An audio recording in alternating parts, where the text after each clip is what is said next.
slate. Okay. Yeah, ma'am. Okay. Yeah, live relay is also there. Yeah. Thank you, Jyoti. Yeah. I'll start the meeting with a prayer. Namokar mantra. Hare Rita. Namo Arhantanam, Namo Siddhanam, Namo Ayariyanam, Namo Vajjayanam, Namo Loe Savvasahunam, Eso Panchanamo Yaro, Savva Pavapanasano, Mangalanam Cha Savvesim, Padamam Hohi Mangalam. On behalf of the Department of Jainology, University of Madras, I extend a warm welcome to one and all. I welcome the speaker, Professor Dr. MNP Tiwari ji. I welcome the organizers, those who have instituted this endowment, Harish Mehta, sir, and the principal, staff, and students of DB Jain College and MNM Jain College. I extend a warm welcome to my colleagues in the university, to my colleagues in the department, staff and students, all the guests, all guest visitors who have joined us today. I can see some names on the participant list.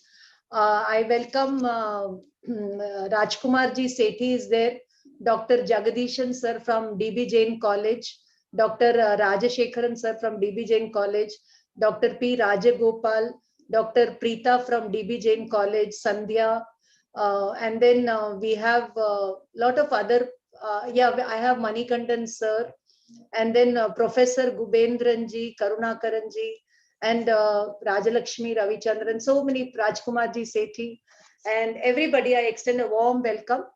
We have got so far 67 participants, including the speaker and me. Before I introduce the speaker, I would like to very briefly tell you about the department and the endowment. The department is doing a yeoman service in promoting secular Jain studies, wherein we teach the Shwetambar text, the Digambar text, and the legend of Srimad Rajchandra. We teach almost 10 texts related to Jain studies, in-depth studies, every day 4 hours of studies at the MA and MPhil and PhD level. At present, we are having 55 full-time students doing their masters and PhD. So, and the department has brought out 16 publications, and we are working on 4 more publications. And every year we conduct 4 endowment lectures and seminars and workshops and special lectures. So that is it about the department. And we have 4 endowments, the Dhanraj Baid Jain endowment, and then we have Meghraj Sakaria endowment, Acharya Tulsi endowment, and Mahasati Tarabai endowment. So very briefly, I'll tell you, Mr. Harish Mehta, who is the secretary and correspondent of DB Jain College and also MNM Jain College. He was a member of the syndicate of the University of Madras, and he instituted this endowment in memory of Shri Dhanrajji Baid. So this is a part of an activity of a trust called Tamil Nadu Educational and Medical Trust, which was formed in 1972 by the Jain minority, initiated by the 4 founders, namely Ratanchandji Savansukha, Shri C.L. Mehta sir, Shri Dayachand Savansukha, and Shri Sundarlalji Nata. And this trust promotes arts, science, technical, and medical education. And here you see in this endowment that they are promoting the Jain philosophy. So this institution, this trust was formed with a primary objective of providing higher education to deserving Jain students, but other students are also admitted. And this college runs the DB Jain College, MNM Jain Engineering College, Dhanraj Baid Jain Institute of Management, and so many other institutions. The Jain community, as you know, is well known for its philanthropy. It runs social educational institutions, hostels, dispensaries, hospitals, beggar homes, pinjra poles, etc. in the city. So this endowment was instituted in 2009, and every year we have been conducting this endowment lecture. And we have got speakers of the caliber of Dr. Prem Suman Jain, Dr. Ashok Kumaran sir, Dr. Jayendra Soni, Dr. Jayanti Lalji, and others. And this year we have Professor Dr. MNP Tiwari sir. Very quickly, I would like to tell you about Professor Sir. He needs no introduction. He's a well-renowned, world-renowned figure as far as Jain art and architecture is concerned. I welcome Shanti Swarup Sinha ji, who is his very good disciple. ये गुरु शिष्य की जोड़ी है. So both of them together have authored the Jain aesthetics and art book, which we have studied during our course last semester in the soft skill paper. And we wanted to have you that time, but because of your busy schedule, we could not have you. And now we have you, and we are very, very happy that you have agreed, you have accepted our invitation and agreed to give these two lectures. So Professor Dr. Maruti Nandan Tiwari ji is from Banaras. He is a professor in the Department of History of Art, Banaras Hindu University. His publications deal extensively with different aspects of Jain art and iconography, and Indian art and iconography, and also Jain art and iconography. His academic pursuits are long. You can also just Google, just surf MNP Tiwari, and you will get hell a lot of information. His YouTube lectures and everything. He's a very, very popular figure, and he comes from a non-Jain background, but he's done so much to promote Jain art and architecture, which is incredible, And he was invited by the President of India to Rashtrapati Bhavan twice, by Dr. Shankar Dayal Sharma and K.R. Narayanan. And presently, he is also the Tagore National Fellow and Vice Chairman of Indian Art History Congress, Guwahati. So, and he's got so many awards to his credit, and he keeps working. And all the images that you're going to see today, most of them are photographed by him. He is like a sannyasi roaming India and clicking the images, our heritage, everything preserving. So we salute him, we bow down to him, we welcome him, and we look forward to your lectures. So first we'll have the second lecture, that is on Jain symbols and and art, and then we'll have the evolution of Jain images.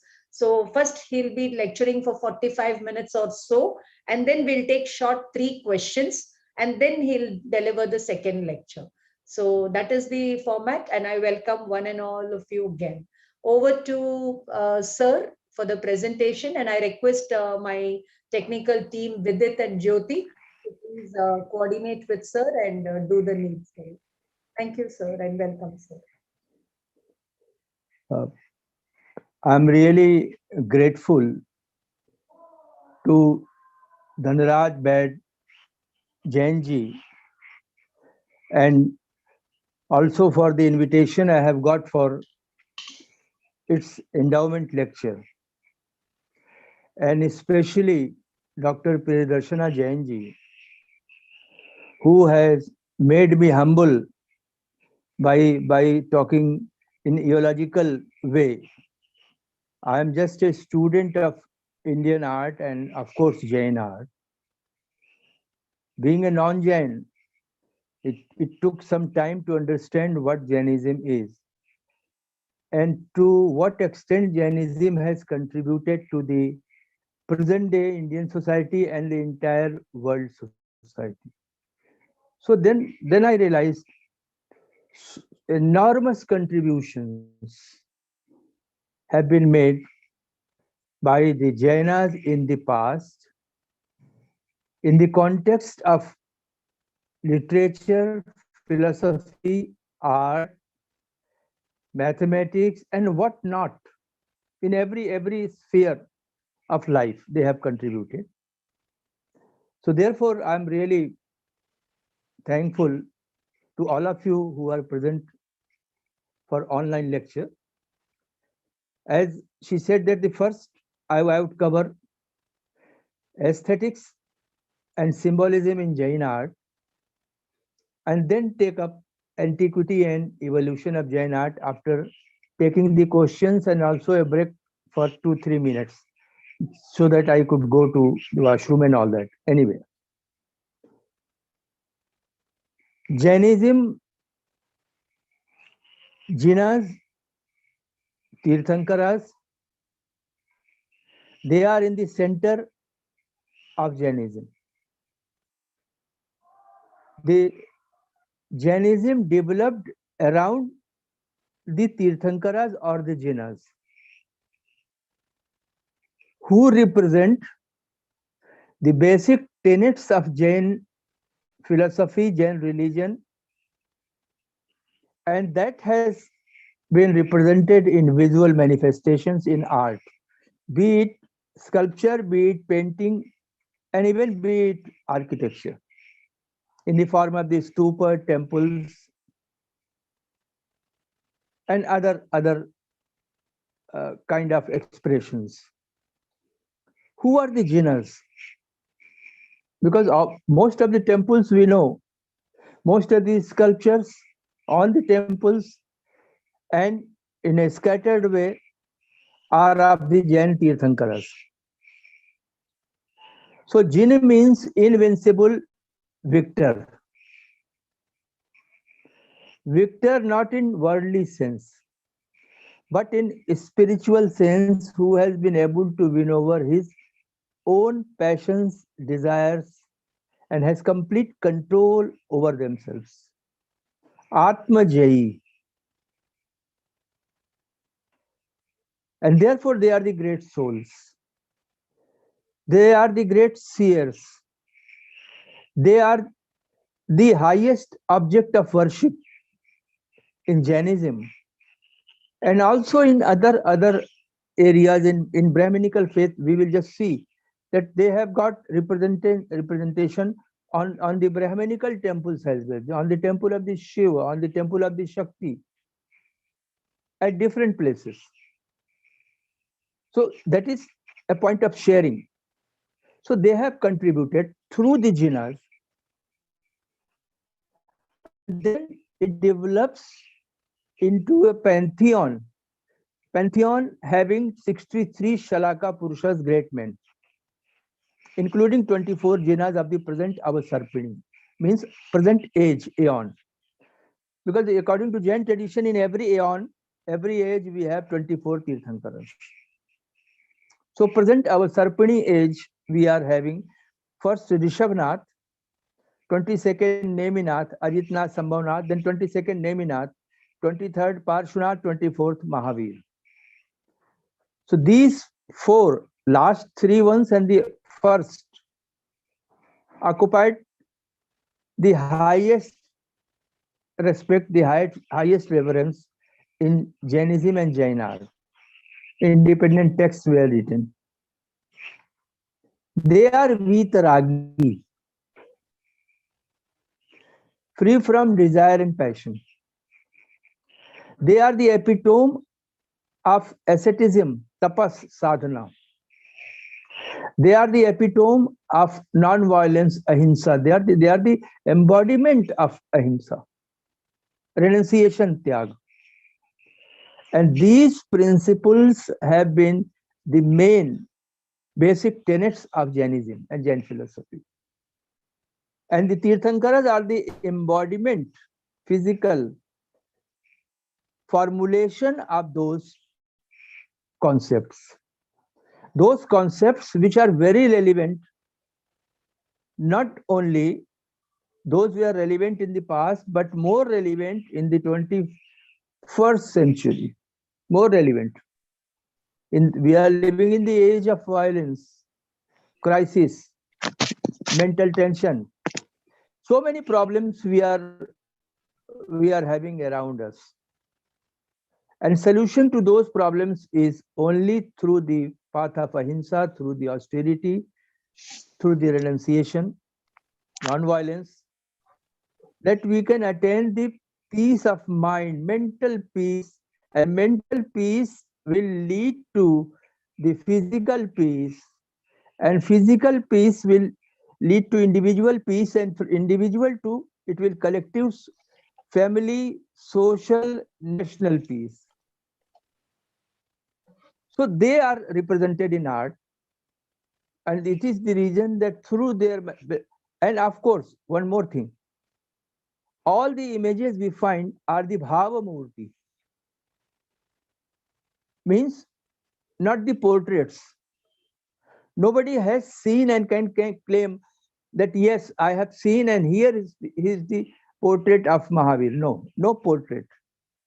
So it is the Bhava Murti conceptual form, mental image.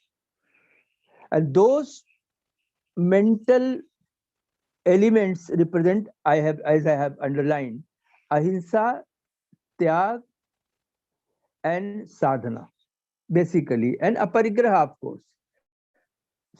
Through tyag, aparigraha automatically will come. So all are connected. So with this, I start, because earlier it was thought, now coming to the aesthetics and symbols. Earlier it was thought that Jainism, or more to say, the Jain visual renderings or representations or Jain art, sculpture, mainly the sculptural renderings, they are dry and monotonous. They don't have a sense of appreciation in terms of aesthetics, beauty, worldly context. I will show you, and that my book, which Dr. Priyadarshana ji has referred, Jain Art and Aesthetics.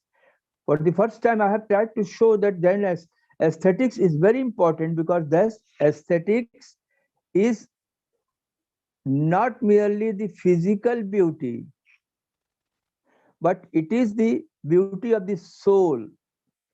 It is the spiritual beauty, the grace, the beauty coming out of the graceful figures of the jinas, Vitaragi jinas, through their renunciation, through their observing the path of non-violence and meditation or sadhana and aparigraha. So that spiritual beauty is more important, and that makes anybody more graceful. What is that? Even today, when we go to some acharyas, be it Jain acharyas, be it acharyas of the other tradition, Brahminical, Vedic, or Buddhist, we find a radiation, face radiant with the grace, and that grace and beauty forms the aesthetic content, and that aesthetic content is the spiritual beauty. That is most important. Physically, how beautiful I am is immaterial. How my performance, my acts, my soul, my activities, to what extent it is going to benefit the others, all these points lead to the culmination of the spiritual beauty, and that spiritual beauty is there in the figures of the Tirthankaras. But even with this spiritual beauty to be seen in case of the Tirthankar images, they remain always in only in two postures, either seated, cross-legged, dhyana mudra, or standing as you find here in this figure, in Kayosarg mudra, attitude of dismissing the body, denial of body. Now, I have just shown this example, which I will discuss subsequently. This comes from Jinnanathpur, a place near Shravan Belgol, and it is a Shantinath temple. No, don't change. Please, I will say then. And I will show, you can see the height epitome of spiritual beauty in the center, but all around are the figures, and what they do say, I will explain in the other figure. So next, please. Next, please. Yes. No, first, second. Jyoti, slowly, Jyoti, the previous one, yeah. Let me say next, please. Then only you change. This is Jinn figure from Chausa in Bihar in Kaisar Mudra of the 1st century CE, means Kushan period, you can say. This is another figure seated in Dhyana Mudra of the Parshvanath of the Gupta period, and this belongs to 4th, 5th century CE, and it comes from Nachna in Madhya Pradesh. Now you see, do you find these figures beautiful? Physically, Tirthankar is nude. Yes, physical, anatomical proportion and balance, well proportioned. So the physical anatomical beauty is also there aesthetically. But more important is the spiritual beauty. The spiritual beauty rests in the eyes, half shut eyes in meditation. Completely cool and calm body, standing in tapas, sadhana. Sadhana, who has renounced everything, renounced to the extent of even the drapery, and he is clad in nothing, is sky clad. Here also you find the meditative. Who could be like this? Only when one is able to relinquish all the worldly material world or attractions. So renunciation brings a spiritual fragrance, and the meditation just sharpens it, because it is a kind of self introspection, entering into self, and that is the highest thing which is being said by in Gita also, in Bauddha darshan, to know yourself. That is the most important but most difficult. If you know ourselves, we shall be a perfect human being, social human being, who will be just taking the path of Shreyas, what is good for others. So here you find that point, and not only this, I will just quote the Gupta period text of astronomy, Brihat Samhita. Brihat Samhita of Varah Mihir, 5th, 6th century CE, it says, Ajanu Lamb Bahu, Shrivatsank Prashant Murtishya, Digvasas Taruno Rupavan Karyor Arhatam Deva. They have not used the word up to Kushan period Jin.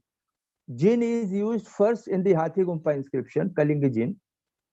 So Arhat and Jin comes together, and Tirthankar comes only subsequently. So Ajanu Lambubahi, hand just reaching even below the knees. This is the insignia of Mahapurush, the great man. 32 Lakshanas are being described. Shrivats Sank, Shrivats is the mark, auspicious mark on the chest, on the basis of which we can distinguish, we can differentiate a Jinn image from the Buddhist image. Prashant, pacified, placid form. That is the beauty. Shanta Murti. Tirthankar Murti is the Shanta Murti. And that only brings the spirituality. The attainment of that height, that becomes the model for the entire humanity. And then after attaining the Kevala Jnana, omniscience, every Jinn comes back to the society to share his experience and knowledge with the society, to show the torch or the light to the society, how to live best in the society, how to live as a best human being, and contributing best in the service of the humanity. And then Digvasas, clad, sky clad. And another important is Rupavan. He has to be beautiful. Even Manasar of South Indian tradition text says Surup, good looking. So not that the jinn figure will be ugly faced or ugly looking. The face will be just shining, will be just glowing like anything. So it means aesthetically the jinn figures were both physically and spiritually were excellent, excellent in terms of beauty, grace, and that makes aesthetic contribution or aesthetic representation. Next, please. The same you find now coming from the Shwetambar tradition. This figure is a bronze figure from Akota in Gujarat, and it is in Vadodara Museum. It is kept. You can see Jinn is clad in dhoti because the image belongs to Shwetambar tradition. Just you see the beauty of the face. So graceful. Just so radiant that the entire contemplative look that brings spiritual beauty, besides the Kausar Mudra and all that. And here comes another figure, the same you can see. This belongs to 5th century CE, Akota bronze. This is a stone figure of Mahavir, because 2 lions are there on 2 sides of Dharma Chakra. They form the cognizance, identifying mark of the Jinn, Mahavir. But here you see the beauty. Much effaced, but still you can see the face radiating with the spiritual fragrance, spirituality. The body limbs, anatomical, physical beauty is there, and apart from that, which becomes more important in case of the Jain art is the spiritual beauty. And here you see, he has been provided with an hollow, but hollow is plain, and even in its plainness, you find a divine grace, and that grace could be seen with 2 hovering maladharas, chamardharas. So what I mean to say, that the aesthetic content starts and the best expressed in anatomical, physical beauty as well as the spiritual beauty with the jinn images. The jinnas, who are the embodiment of all the basic tenets and philosophical points, elements of Jainism: ahimsa, tyag, aparigraha, sadhana. Next, please. It comes from Varanasi. Now you see, gradually with the evolution which I will be dealing when I start the second lecture, how the jinn images got gradually complicated in terms of details. The details of the parikar. This is called parikar. The Mool Nayak, the main jinn, and this is parikar, surrounding, wherein you find the lion throne, the figures of Yaksh and Yakshi, Chamardharas, Trikshatra, then Maladharas, drum beaters, means Ashtapratihariya. That I will be dealing separately. But here you see, again the same beauty. The figure is of 10th century and it comes from Khajuraho. This is again of 10th, 11th century and coming from Khajuraho. It is in the Archaeological Museum, Khajuraho. But still that fragrance of the spiritual beauty with the anatomical beauty could easily be identified, could easily be seen. Since they are provided with hair locks and jata jute like Shiva images, it is none else but Rishabhnath. Here also hanging hair locks, Rishabhnath of the Digambar tradition. So beauty continues, and how symbolism, here I should explain the symbolism also is there, because both could not be separated. The Jinn images in itself is a symbol of Bhava Murti, Bhava Puja, not Dravya Puja, material, just offerings and offerings. No. It is intended that Vitragi Tirthankaras, what kind we offer? We should go there with the prayer and seeking that just show me the path of spirituality. How can we just take the path of renunciation gradually, aparigrah gradually, and also observe ahimsa in our own life. Ahimsa, manasa, vacha, karmana. So, Jinn images in itself is a symbol of, rather the epitomic symbol of all these points and personification and embodiment of all these philosophical tenets I have been discussing. And here is Trikshatra, triple parasol, 1, 2, 3. It is overhead, above the head of Jinn, at the top. Do we know what does it suggest? Yes, it has a very important connotation.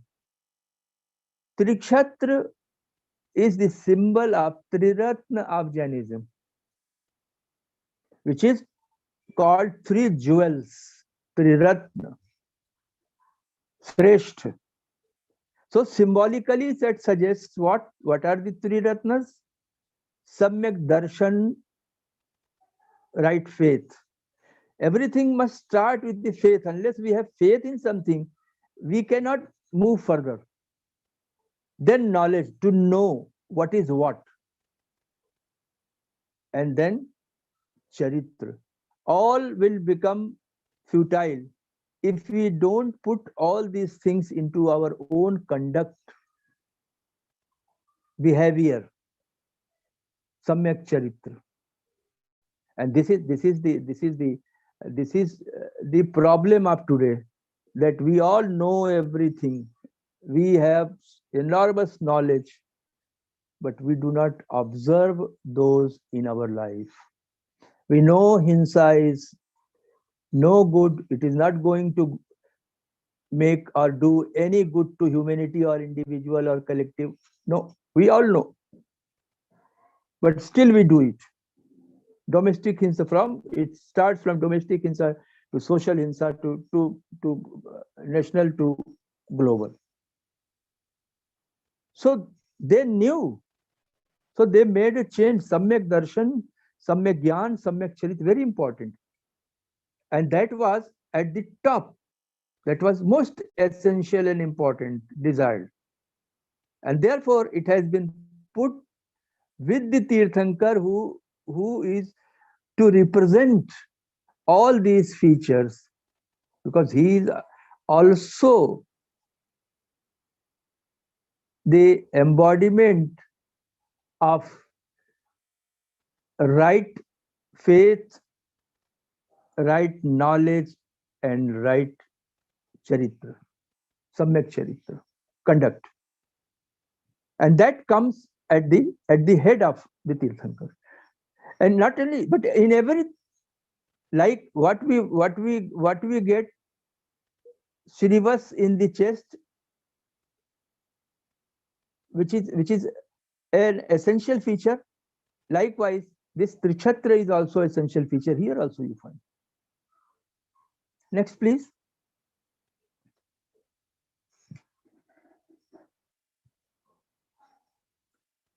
Next, please.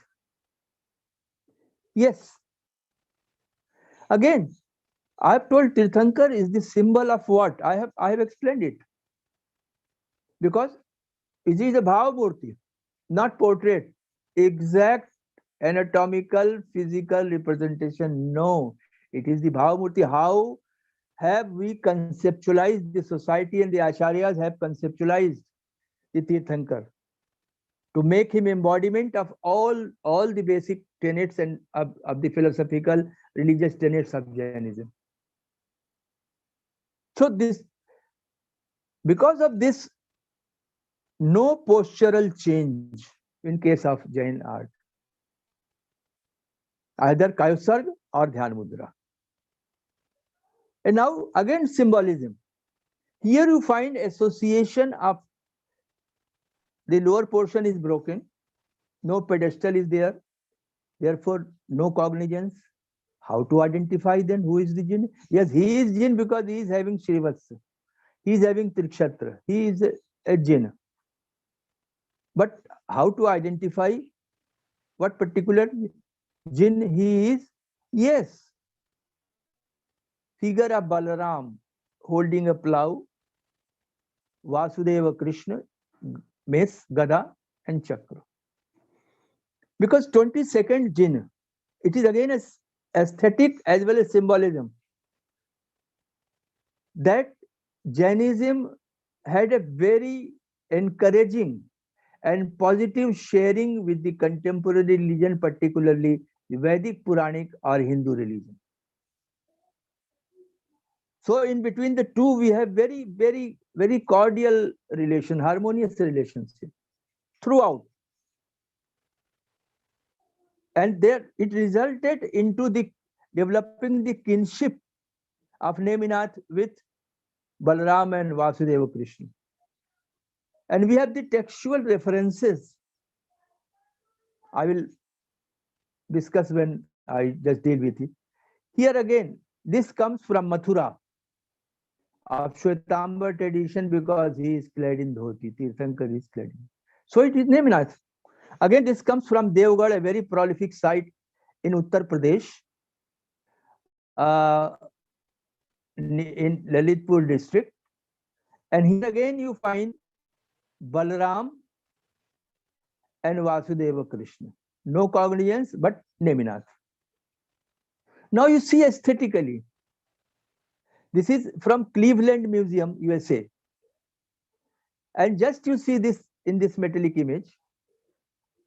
A jinn is standing, but standing on what? A big conch. Conch is the symbol. Cognizance. Cognizance of Neminath. So here you find not only the innovation, but the aesthetic content also, the beauty. How beautifully the conch is made. The size of the conch is almost equal to the size of the jinn. So this proportion, and that makes the entire representation so beautiful. How can we say that the externally, physically, and above all, the spiritually, the Jain images were the representation of art in terms of beauty and aesthetics. Next. 10th, 11th century. Next. Yes. You all know about this image, Karnataka, Shravan Belgol, the tallest and monolithic image, 983 CE. Chamundarai has made it. The Gang commander. Of the same image, different perspectives are given. You find the image in perfect peace, the face, meditation. You see the grace, the aesthetic content. Here, back, no movement. When you are in the state of tranquility, peace, no movement, static, dhyana. And that brings the beauty on your face and through your entire body. Legs, and even the genital organs. No, how previous one. Change when I request.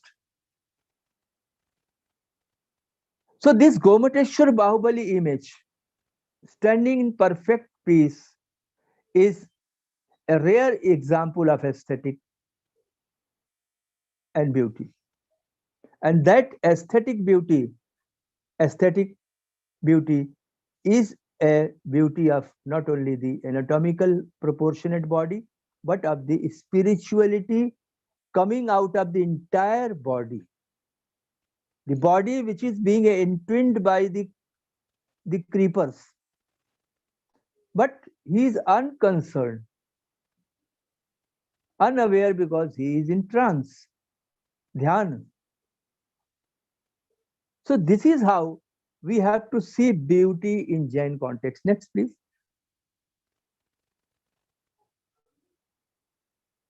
Yes. So anatomical beauty, physical beauty, combined with spiritual. But as well as the worldly and earthly beauty was also there. You can see in this dancing figure. You see the dancing dancer. The anatomical features, the grace, the beauty on the face, the flexion, the anjana, putting on the collyrium in the eyes, and after just see how relevant and how contextual the artists were, that after putting kajal or collyrium in the eyes, naturally she will require a mirror to look into. How does she look? So mirror is there. Here you see darpana, looking into the mirror.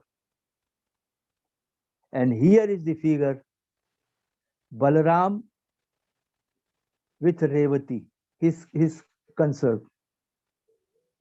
So you can see the worldly beauty in case of the other Shalaka Purushas, be it Chakravarti, be it Ram, be it Krishna, be it dancer, be it war scenes, be it the figures of the Balaram, Narayan. And here you see, this is on the Adinath Jain temple of Khajuraho, 11th century.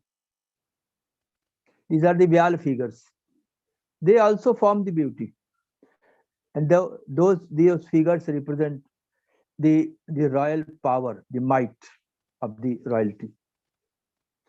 And here you see another dancer on Parshvanath Jain temple, which is originally Adinath Jain temple of 954 CE. Just you see how elongated body, how slim, slender body, how the flexion, and she is preparing for dance, putting the ghungar in the leg. And one attendant is just holding another ghungar to be put in another leg. And also the social structuring. How important were the dancers, who were just upholding the dance and music in the society. That before the dancer, the attendant is shown in a very diminutive form. बहुत छोटा दिखाया गया. It is not that it could be like that. If we 2 or 3% stands together, maybe a difference of 6 inches or small difference, but not like that. So this is the suggestion, again, symbolism of the social status, the status of the dancer in the society of during those ancient times. Next, please.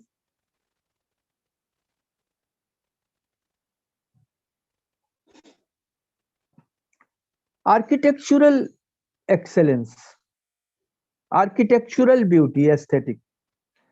The ceiling of the Lood Vasahi, Dilwara Jain temple.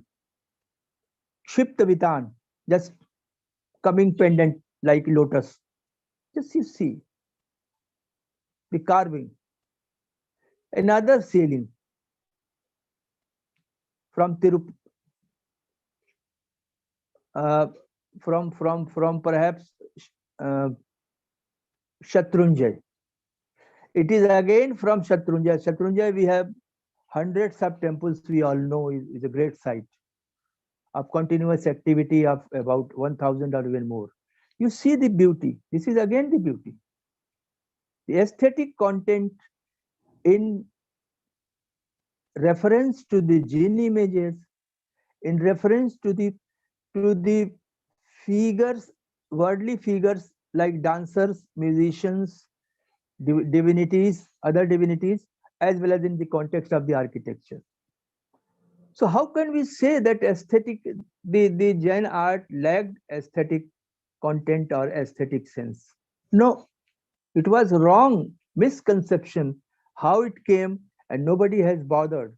I have tried to show, and I'm just showing you, and to make you feel and make you realize the same. Next, please.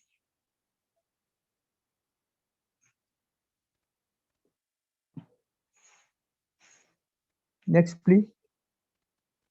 Yes, this comes from Shatrunjay Toran. So you just see the beauty. So minutely carved, dexterity and excellence, artistic excellence, symmetry, beauty, and aesthetic.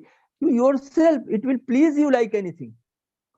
The traceries, the gavaksh, swastik, this. So they were so capable, and they were just showing in architectural context, in the context of the Jain images, and in the context of the other images. Here you see the figures of Kam and Rati, aesthetic and symbolism. Because dharma, artha, kama, moksha. Without Kam, the world cannot survive or live. We cannot think of any development and growth of society, because it is only the Kam through which we get into wedlock, that results into the coming of progeny, and then the just continuance of the society. So it is essential. And if grihasthas are not there, the mendicants, the seers who just come from the forest after kevala gyan or after some contemplation to share their views with the society, they also need food and other things, shelter. So that way it is essential that the family is there, the society is there, for that they have represented. It is on the Parshvanath Jain temple, Khajuraho, the Kam and Rati. Kam holding, again, even in the attributes, what the deities hold, the symbolism is there. You find Kam holds a bow of sugar cane, Ikshudhanu. The sweetness of sugar cane is comparable to the sweetness of love. And he holds 5 arrows made of 5 flowers.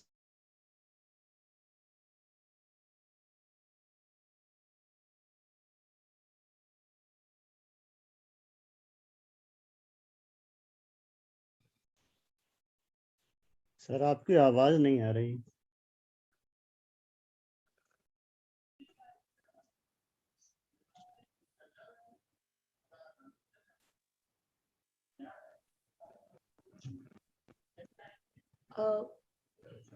Sir आपकी आवाज नहीं आ रही है sir, video भी नहीं आ रहा है। नहीं, वीडियो तो है सामने लेकिन आवाज नहीं। ओ सर नहीं दिख रहे हैं, शायद नेटवर्क इश्यू हो गया होगा वहाँ पर। लग रहा नेटवर्क इशू ही। अभी कनेक्ट हो जाएंगे।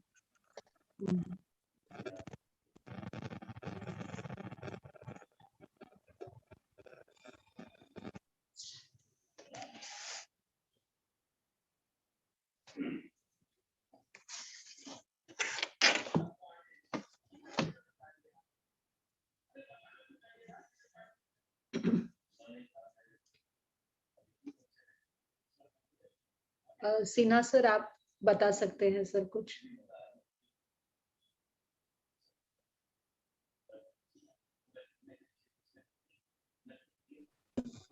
सर आप दिखाई दे रहे हैं, कंटिन्यू कर सकते हैं। नहीं, आवाज तो जानी चाहिए ना, बीच में डिस्कनेक्ट हो गया ना। नहीं अब ठीक है, आवाज आ रही है आपकी। हाँ अभी कनेक्ट हो गया फिर। जी सर। तो you above find the dancers, dance and music, Dance and music, which are the attributes or the emblems of love. Also, and what not. It covers the entire life. Next, please.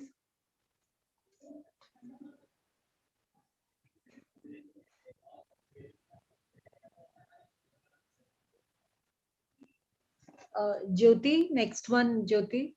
Yes. Yeah, this was the first. I just wanted to show the spirituality in the center.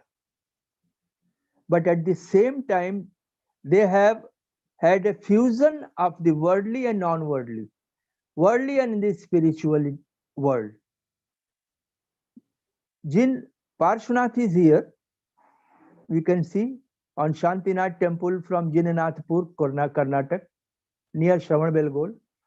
But along with you find the drum beater, the flute player, the dancer, the fly whisk bearers, and Apsaras, the damsel which is called Vivastra Jagana. Just wearing the sari, and during wearing the sari, the artist has just clicked that particular movement and shown here. And in the last, you find none else but Kamadev, again with Ikshudanu and 5 arrows made of flowers. So entire, how you see, the artist has included worldly content, objects or elements with the spirituality, means it is suggested, and this is to be seen throughout on Jain temples, that in isolation the society cannot survive. If everyone take the path of austerity and leaves the world, then there will be no uh, definition and no context of the world, the society. Society is formed of so many things. So society has to have the worldly experiences as well as non-worldly, and you see the nature, how beautifully above each figure you find the undulating creepers, the, the flora. So the nature was also given a very, very respectable position. And it was Jainas knew that we cannot survive, the humanity cannot survive without nature. It can go hand in hand with the nature, flora and fauna. And therefore we find that all the Tirthankaras are said to have attained Kevala Gyan under some or the other tree. All the Tirthankaras are provided with the cognizances which are either some or the other animals and birds. So flora and fauna. So that is also very important. So the entire symbolism is there that the society can survive in its entirety, in its wholesome spirit. The entire cosmos is to go together along with the spirituality, being the model, being the ideal, being the ultimate for the society. Next, please.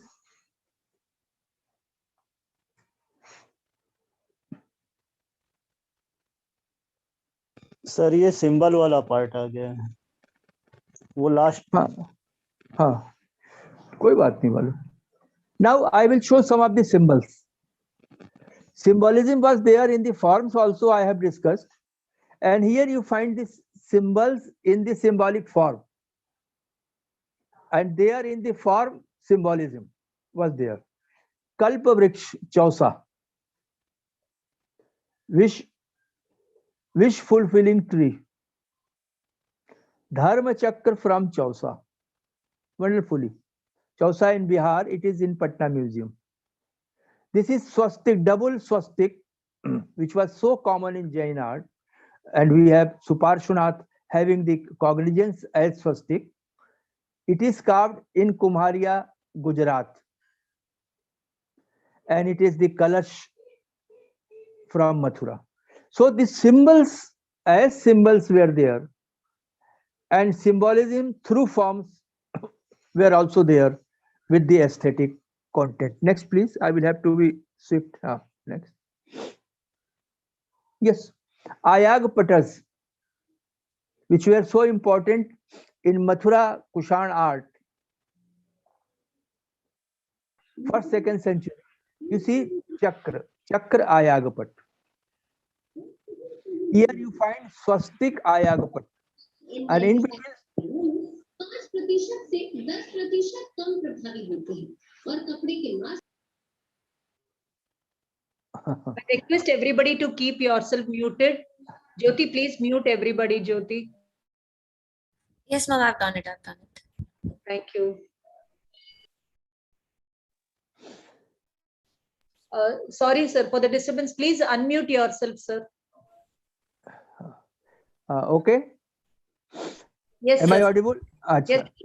स्वस्तिक आयागपट. आपका चेहरा पूरा नहीं दिख रहा है sir. आपका चेहरा थोड़ा. हाँ. Swastik Ayagapata, and here you find in Swastik Ayagapata 4 other symbols. Shri Swastik is there. Swastik in Swastik, Shrivats, Vardhamanak, and pair of fish. So these square stone slab were very important in Mathura Kushan art, which were put in the stupas, on the stupas, and were meant for the worship of the or the adoration of the Tirthankaras. The inscription says. Here you again find the symbol Triratna, and above is the Dharma Chakra. So symbolism has continuously played an important role in Jain art, right from the earliest Shung Kushan period down to the modern days, because in the form of the 14 or 16 auspicious dreams, 14 in Shwetambar and 16 in Digambar Jain tradition, we find different symbols and they were very important. And likewise, the symbols also we find in case of the cognizances of the 24 Tirthankaras. Next, please.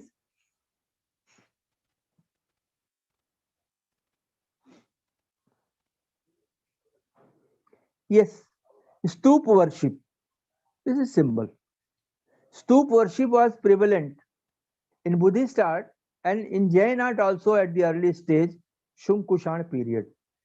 But after Kushan period, Jainas have almost abandoned stoop worship, and from symbol worship they have come to the anthropomorphic or human worship, the worship of the human figures of the Tirthankaras. They have started making and worshipping. So, but earlier you find again the stoop Ayagpat from Mathura. Stoop Ayagpat from Mathura. So stoop was one of the symbolic representations, and through stoop, of course, the representation of the genus. So in Buddhism, we find that prior to Buddha being shown in anthropomorphic forms, he was shown in several symbolic ways, through symbols, and one of which was stupa, Bodhi Vriksha, Charan Chinna. And likewise, here in Jainism also we find the stupa worship. And here one important part of the stupa, typhon it is called, means you may call it Toran. Here you find at the top stupa worship in the center, then a middle jinn figure, human form, and then yakshi.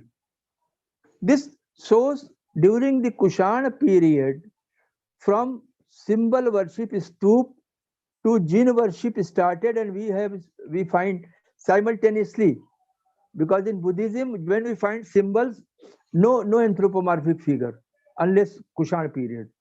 But in Jainism we find the symbols going together with the human forms. So here it shows stoop, jinn in human form, and then yakshi also.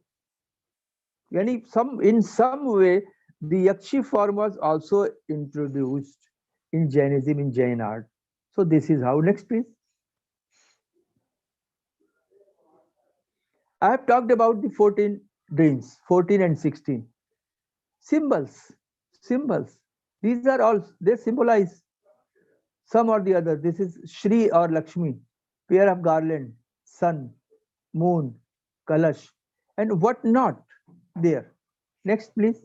I will have to be quick because, yes, the cognizances of the jinas. Swastik is there, Nandyavarth is there, and those symbols are monkeys. The entire flora and fauna you see.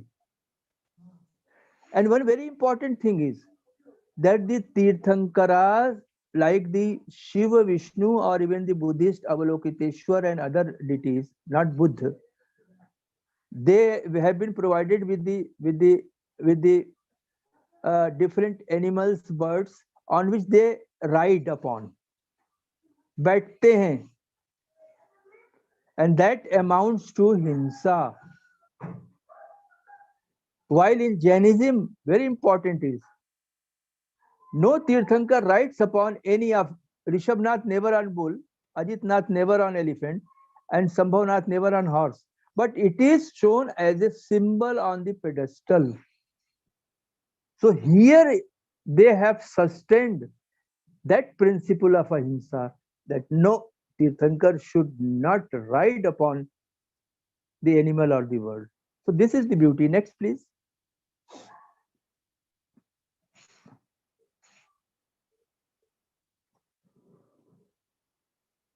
Though Yaksha and Yakshi, they were also symbols. Gomukh Yaksh with Parashu means something assimilated, something shared with Shiva. Yaksha Yakshi, they were also the symbols of which was intended for the worshippers who desired to have worldly things through the worship, and that Vitaragi jinas could not provide. Therefore, every jinn has been provided with a yaksha and yakshi, and those yaksha and yakshi, particularly yakshis, were capable of granting the material things, desired material things to the worshippers. So symbolism. Symbol is one thing, symbolism is another thing. Next, please.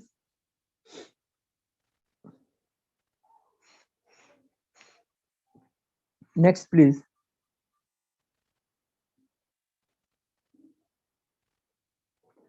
Yes, footprints, charana chinna. And the best example, it was very common in Jainism, particularly after 12th century in North and South India. And this example comes from Samesh Shikhar, a place which is worth visiting. But every Jain has a wish that he must visit once in a life Samesh Shikhar.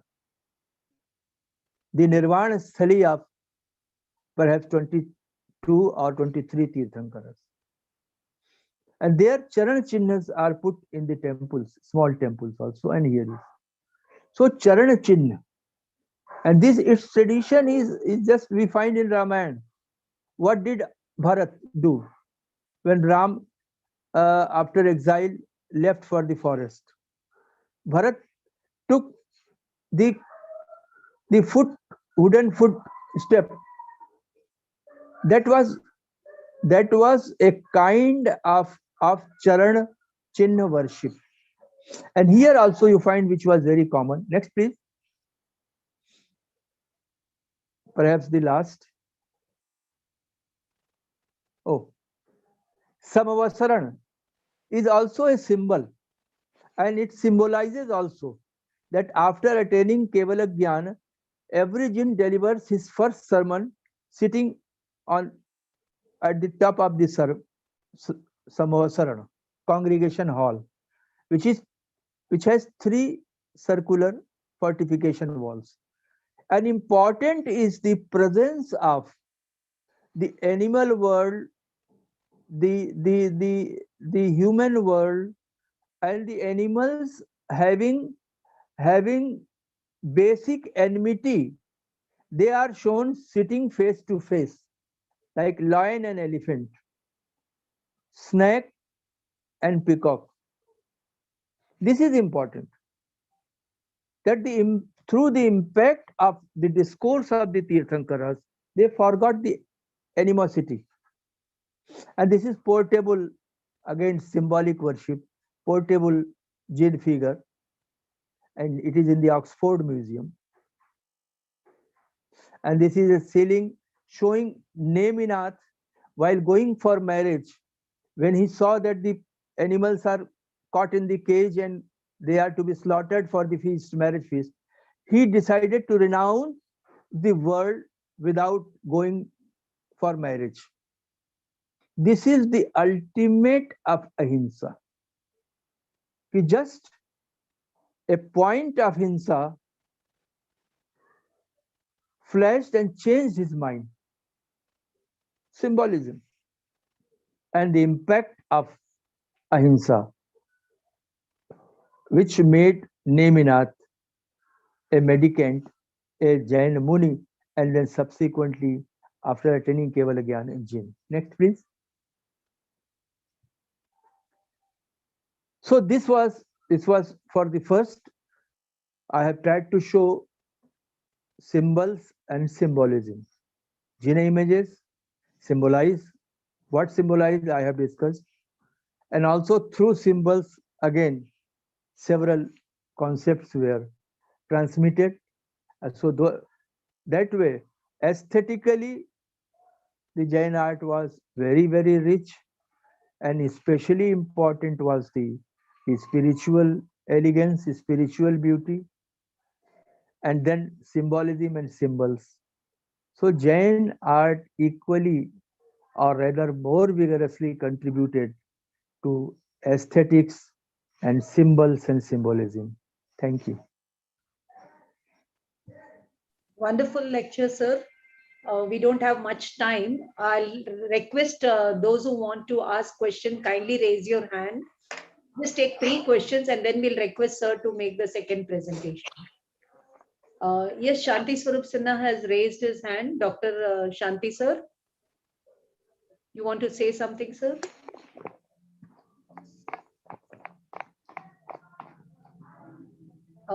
Yes, we have Shobha madam. Shobha madam, please unmute yourself. Or Shanti sir, please unmute yourself. Jyoti, please help them to unmute. Yeah, ma'am, I've unmuted Shanti sir, and Shubha ma'am, I just put down her hand, so I'm not able to unmute her. Shanti sir, are you able to unmute yourself? Shobha ma'am, please unmute yourself. Yeah. Yes. Thank you very much, ma'am. Thank you very much, sir. That was a wonderful lecture. I have only one question. In the last slide, there was a conical metallic structure which had and you had shown the cone opened and a Tirthankar inside. Is that symbolic of something? Temple. It's a portable Jain temple having a Jain figure inside. It could be closed like that, and it is in the Oxford Museum, UK. I have personally seen and photographed. This you will see in the Shwetambar temples. If you go to a Shwetambar temple, Yes. Will be kept. Even through the time of the traveling, because the Jain traders were there, they were just moving, so they were having this so that they can go ahead with their daily worship and all that. Thank you very much, sir. Yes, anybody else who has a question? Otherwise, I'll be asking a question.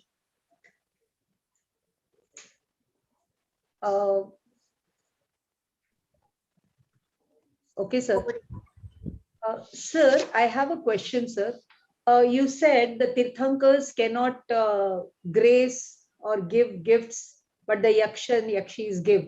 But going by the philosophy of the Jinas, we understand that the Yaksh and Yakshi belong to Devaloka. So they are also subject to transmigration. They also want to spiritually evolve like the Tirthankas. So they are devoted to them. That is what we understand when we study the philosophy of the Jinas, that these Devis and Devatas in Devalok also are not happy with the mundane pleasures. So they come to the Samavasharan of Bhagwan and they offer their salutations and right. illness and all that. So it is not that the Tirthankas don't want to give or they cannot give. They are telling everybody to get the highest gift of spirituality and come out of the cycle of transmigration. Right. That's it, sir. And that was there. But why they were, because it was not from the beginning. We have to evaluate and assess everything in terms of the evolution and development. Okay, sir. At certain point of time during the Gupta period, during the close, right? The Gupta period was the golden period. Everywhere in the society, the materialistic development was taking place, right? The Jainas thought that the Vitaragi Jainas, who are not going to give anything in worldly context to the worshippers, it may cause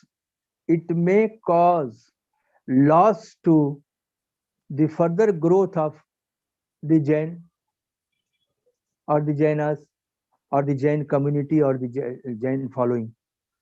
So is this statement recorded, sir? Right. Yet not recorded, but everything cannot be recorded. But we have to conceptualize. Okay. Right. This is inference. So why at all? And then it was only subsequently that Samosaran concept is not found before 10th century. Okay, sir. Right? Thank you, sir. Next. Thank you.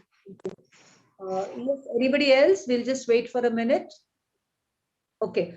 Can we have somebody say how you are enjoying the lecture? Can we request the college principal and the staff who have joined us to make an observation? Are we with you all, sir? Or we'll go to the second presentation, sir. The title is Evolution of Jain Images.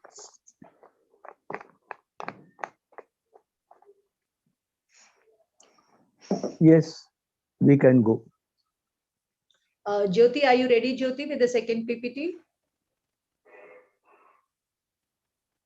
Yes, ma'am, I'm ready. I'll just project it now. Yes.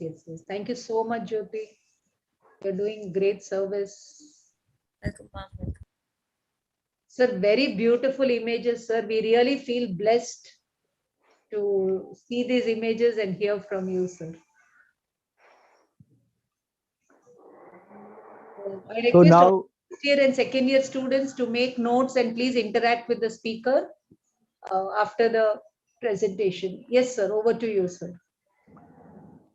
So after talking about the aesthetics and symbols and symbolism in Jain art, now we are going to take note of antiquity and evolution of Jain images. Not only Jain images, but the entire Jain images. In one lecture, it is just impossible, but still I would try to touch some of the important points.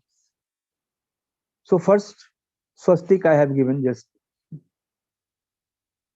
Next, please. Yes, Jainism has a hoary antiquity.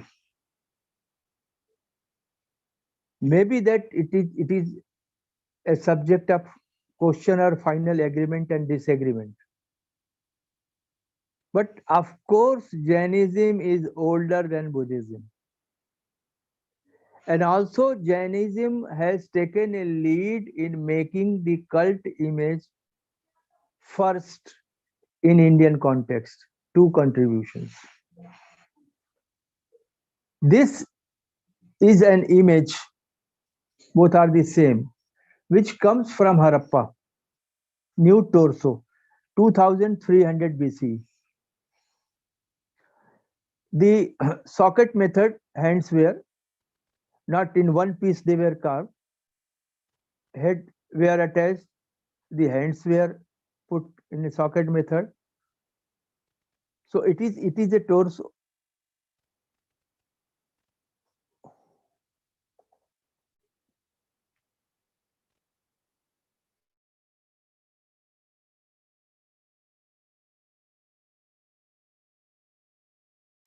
Are you facing any problem, sir? Sir आपकी आवाज नहीं आ रही है sir, network problem हुआ है.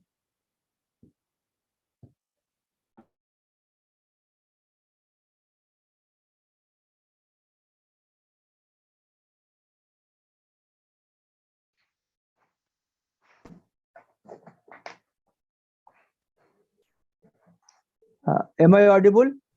Yes, sir. Something goes wrong with the data and all that. This is the technology.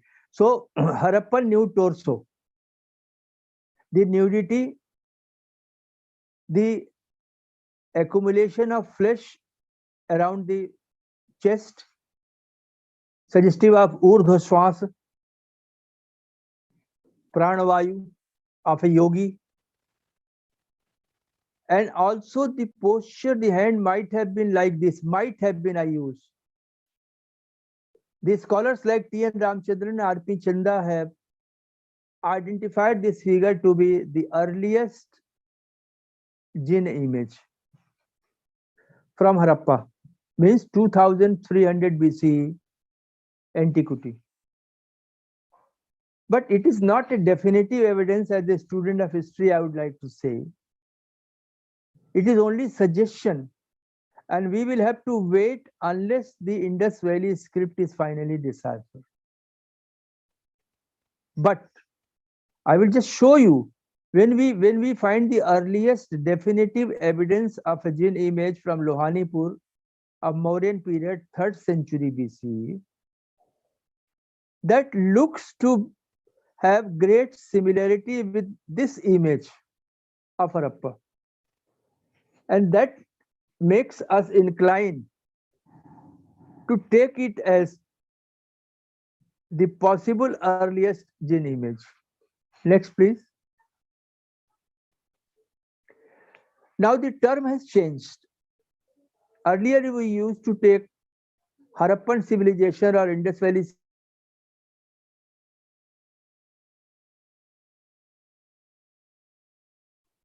but gradually several scholars have put and found that overlapping is there in several contexts.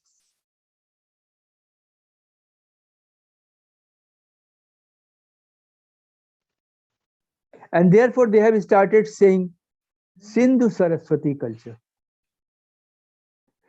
Sindhu Saraswati culture, and here you find on seals and ceilings from Mohenjo-daro, one standing figure, standing in a posture which is similar to Kayosarva, under a tree, and with a figure of worshipper outside the tree. Figure which is being worshipped means worthy of worship, object of worship. So it looks like to be of Jain Tirthankar, Harappan torso, if not, but this is again. But this is because of we were having both the streams in Indus Valley and Vedic culture, one is Sindhu Saraswati culture. The Shramanic tradition, the ascetic tradition, the tradition of meditation and just wandering in the forest and taking the path of meditation. Both these streams were first going hand in hand together. And therefore the Shiv Pashupatinath is there, I will just show you, and Shramanic tradition yogi is there. And from Shramanic tradition, subsequently Buddhism grew as well as Jainism grew. So maybe that these figures represent a yogi of Shramanic tradition, if not, but its nudity, its posture, and at overhead are three Are we going to take it as a representation of Triratna? I do not know. It is a question. But the possibility is there that maybe some prototype of Jain yogic figure is being represented in Harappa and Mohenjo-daro, which is finally to be decided after the decipherment of Indus Valley script. And also in the Vedic tradition, we have references in Rig Veda and other Yajurveda, Brihadaranyaka Upanishad, to Vatarashna Munis, sky-clad Munis. You find here, Indus Valley and Vedic. Shishna Devas nude. And also a reference to the threat of Shishna Devas from Shishna Devas, for which the Vedic people invoked Indra to come and rescue who were going to cause damage to the Yajnas and Balis. So these references make us believe that two traditions in two different mode of contradiction, way of faith living, was together in Sindhu Saraswati period. But they cannot be said that the Jain, because Jain Shabd is a very, very late Shabd. But maybe or may not be. The answer we can get only after Indus Valley script is deciphered. Next, please. Yes. Prototype of Pashupati Shiv form. A number of animals. Here also you find the animal. Outside worshipper and the animals. And below 1, 2, 3, 4, 5, 6, 7 figures. So these Munis of Shramanic tradition was there, which was different from Vedic Yagya Anushthan people, worshipping a number of deities, Indra, Surya, and so many, Rudra, Marut. So two streams were there. But what to call them is still a matter of question. Next, please.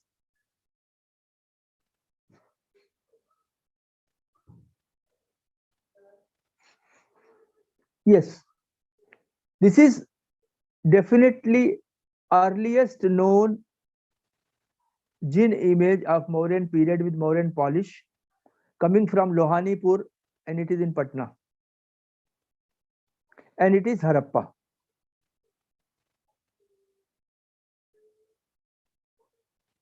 We can see and we can find that some inclination, some kind of similarity is there. This is another figure, but late, 1st century BC, again from Lohanipur. So it is pakka ho jata hai. It become a definitive evidence. Yes, here we find complete Kaysar mudra. Here hand is broken, but it was in the Kaysar mudra. So therefore it was in Kaysar mudra. And it is taken to be the earliest known Jinn image of India. And not only earliest known Jinn image, but earliest known cult image in any of the Indian religious tradition. Before that, we don't find any image of Shiva, Vishnu, or even Buddha out of question. Through symbols, he was worshipped from 2nd century BC. And from 2nd century BC, also we find the human representations of Brahminical deities. So earliest cult image in Indian context was made by the Jainas. And it is supported. Why? From Ayodhya, Deshpande ji has mentioned that he has found a small Jinn figure of 1st century BC. Third is the inscriptional evidence from Hathi Gumpa Kaling Naresh Kharwel. He was the earliest Jain ruler, about whom we know only through his inscription, Hathi Gumpa inscription from Odisha. Therein it is mentioned that the reference to Kaling Jin is mentioned. Kaling Jin, which was taken away from Kaling by Nandaraj. Tiva Sasat year before, means 300 years before. If Kharvel was in 1st century BCE, and if Kaling Jin image which was taken 300 years before, means in 4th century BCE, that Kaling Jin means Kaling Jin image was taken away. Means in 4th, 3rd century is 3rd century, 4th, 3rd century BCE, the Jin images were made.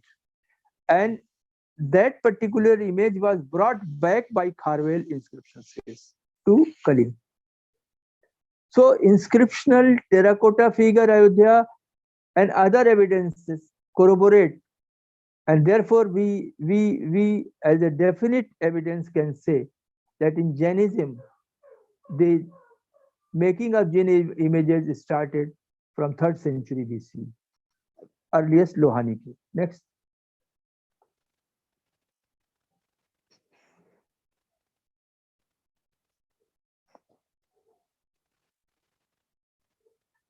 The earliest word for the genus or the Jain pantheon is Nirgranth.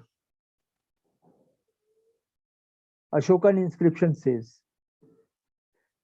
Then comes Arhat in the Shung Kushan period, and Jin as we find in Hathi Gumpa inscription. And from Jin subsequently the word Jain came. In all the Kushan inscriptions from Mathura, the Arhat is said.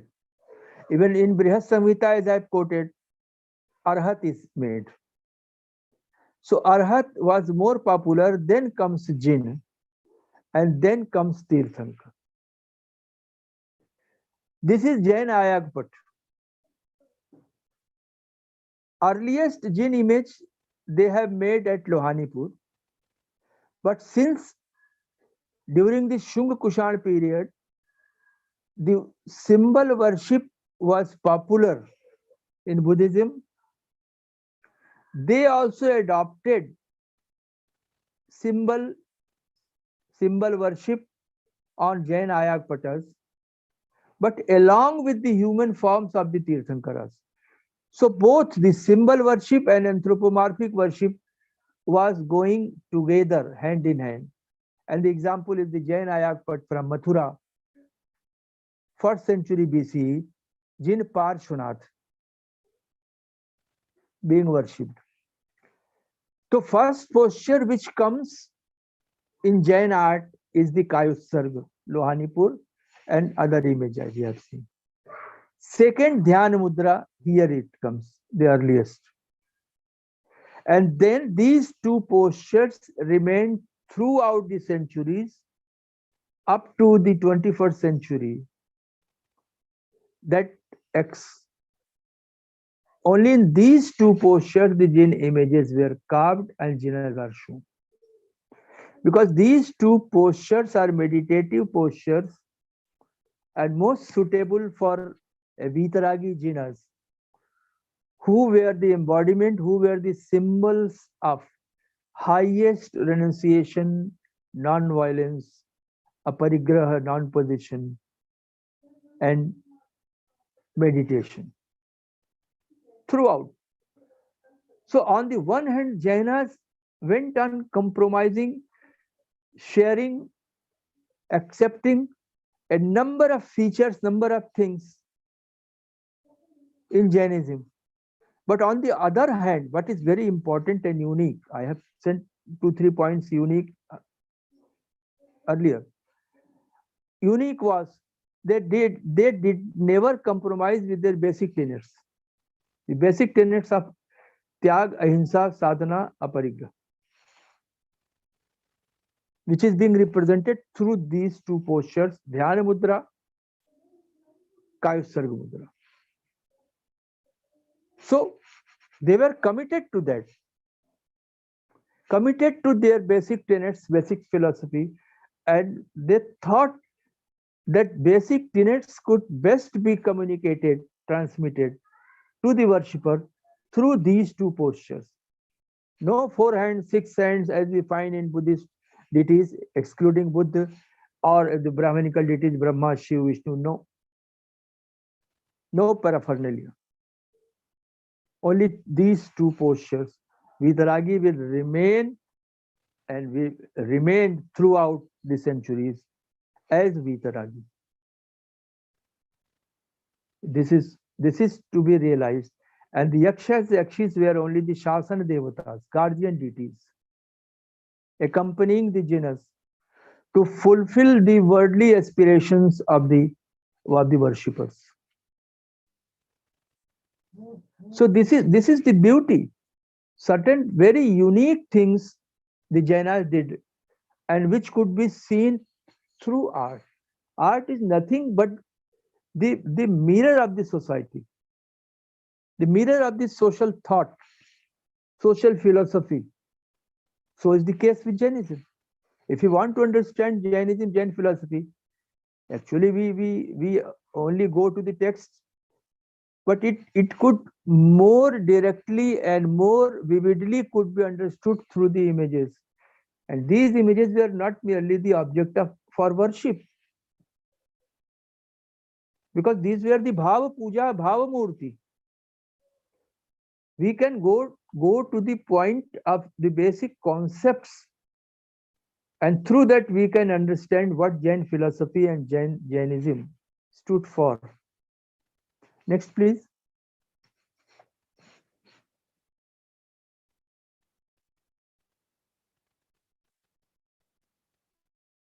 Yes, this image you have seen. Standing posture, Chausa, you have seen, a kota, and I have also quoted Brihad Samhita. Digvasas taruno rupavansya karyor arhatam devam. They have to be rupavan, as Brihad Samhita says. They have to be surup, beautiful, as Mansar says. And even the subsequent, the Digambar Shwetambar Jain text says. And you can see the beauty. So aesthetic element I have explained. So only you would find these two postures. Another point is that the scholars have said that Jain art is a monotonous art. एक रास्ता है इसमें. And we don't find freshness and change and innovations as we find in case of the Brahmanical images of Vishnu, Shiva, Shakti, or even the Buddhist deities. No, I would show.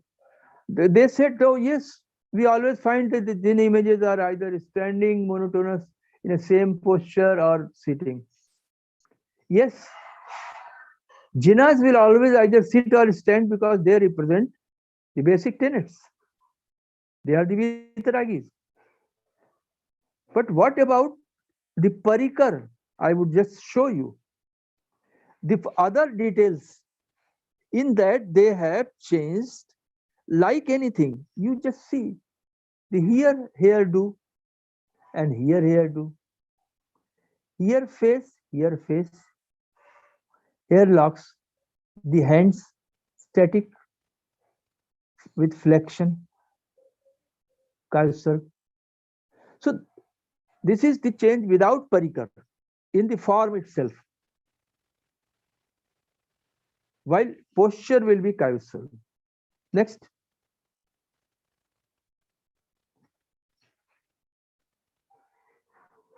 Yes, here comes the change by 9th, 10th century onwards. This is 10th, 11th century image from Khajuraho. You have seen, but here see, here Jain is standing in Dhyana Mudra, here Jain is standing in, sitting in Dhyana Mudra, standing in Kayasar Mudra. But now you find the Parikar entire. Simhasan is there, Chamardhar, 2 elephants, Trikshatra, flying, hovering Maladharas, drum beater, divine music. These are all Ashtapatiharas were added. Besides the cognizance bull, the Navagrahas, 9 planets are there. The figures of Yaksh on right, Gomukh, bull-faced. Yakshi Chakreshwari, who is none else but Vaishnavi, riding on Garud and holding disc and mace, or disc in all the hands. Means the further details were added to the Jain images. So you have seen 6-7 Jain images. You yourself decide whether you find all the Jain images exactly similar to them. No. Here from Khajuraho, this image, this composition, this composition. In the Parikar, the small Jain figures were also added. So they, in terms of composition in the Parikar, here you find elephant, you see, here you find elephant, here you find Trikshatra, here you find Trikshatra. So in the making and in its composition, without changing the posture, because that was the main spirit of Jainism, to communicate. They have avoided the monotony. The change is there, the freshness is there. Next, please.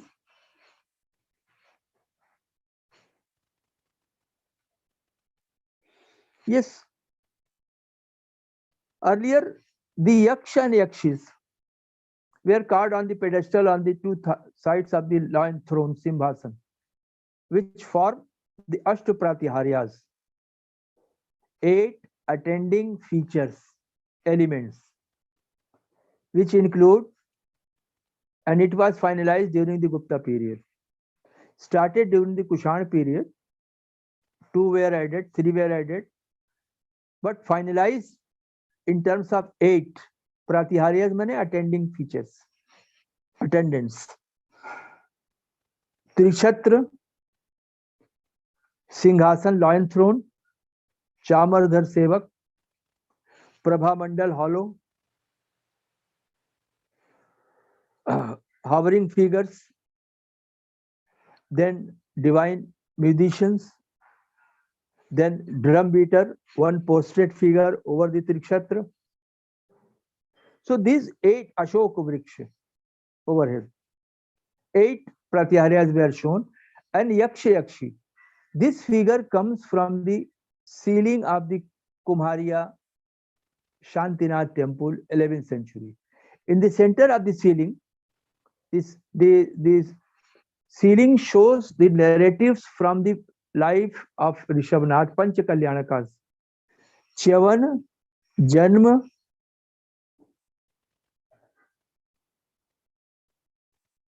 फिर दीक्षा, Kaivalya, or Nirvana.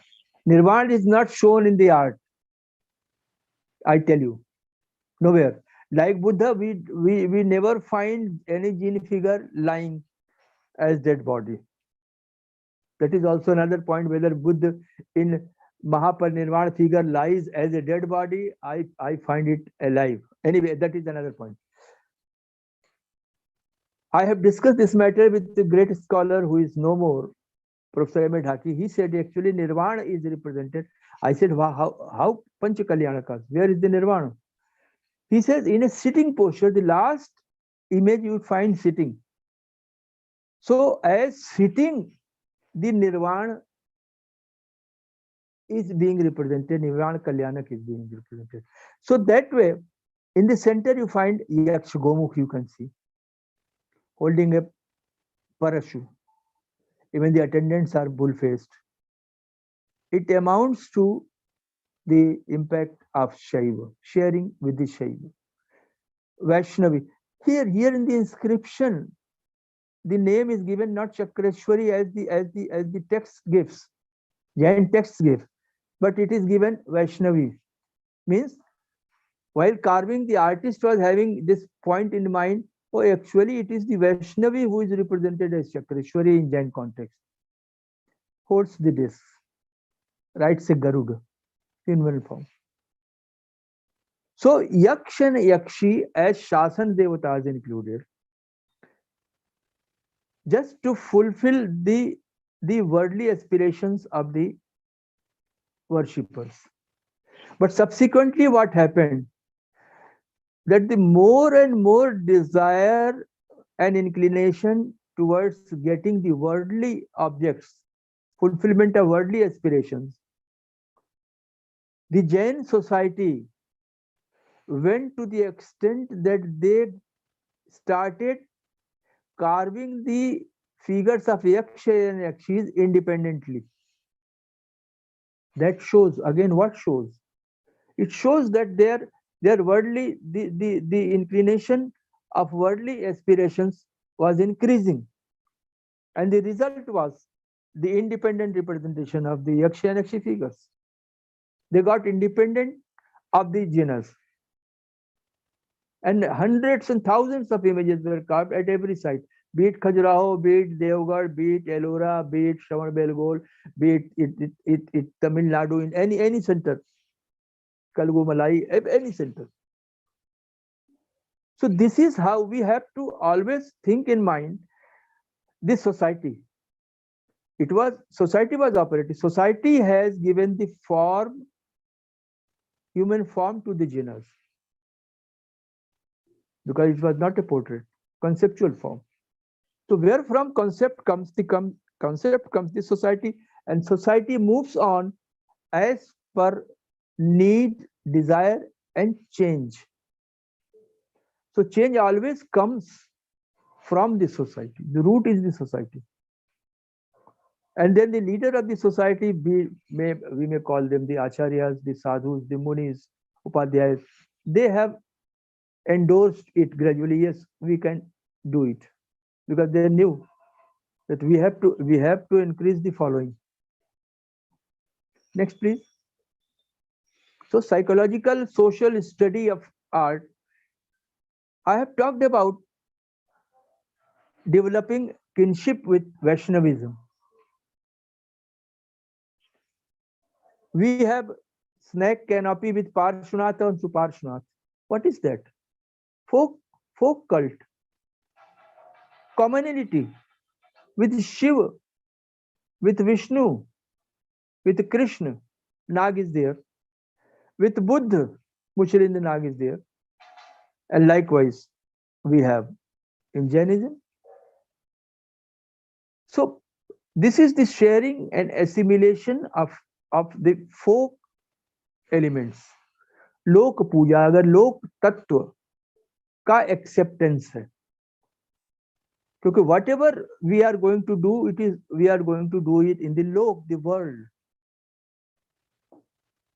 So we have to respect, we have to go, and we have to abide by the desires of the lok. So this kinship gradually developed, and the result that Balaram and Krishna were said to have the cousin brothers of Neminath. The story is given right from Antagad Dasao Uttaradhyayan Sutra. Then the detailed discussion is in Harivansh Purana 783 CE of Jinsen, Trishashti Shalaka Purush Charitra, a number of texts. Independent texts on Ram was written, and the earliest first third century is the Paumacharya, Padma Purana. So this is the sharing, accepting, and this was again the beauty of Jainism, that they always remained cordial relationship with a sense of sharing, respectful sharing. Let me say, respectful sharing, not humiliating. And it is because of this that on the Brahminical temples also we find Jain images. On Jain temples we find the representation of Ram, Kam, Parashuram, Vishnu, Shiva, alone and along with the Shaktis. So both ways reciprocity was going on, And the result is that 4th century CE, we don't have the cognizance, but here we have Balaram, or here we have Vasudeva Krishna. Therefore, he is Neminath. More earlier, he was called Arishtanemi. The earliest Jain image, the introduction of the cognizance, because once the entire list of the 24 Tirthankaras were finalized in the Tiloya Pandati Pravachan Sarodhar, then it became a necessity to have a distinguishing emblems for each of the 24 jinas to identify them independently. And that was in art introduced during the Gupta period, 5th century, from Rajgir in Bihar. Here you find 2 conch with Neminath. It is inscribed Maharaja Dhiraj Chandragupta. So this is how we have to take all the development in course of the development of the history, in course of the aspirations and evolution of the society. Next. Yes, this figure you have seen from Mathura Shwetambar, Balaram, Vasudeva Krishna. This you have seen. This you have seen from Devgarh. Next.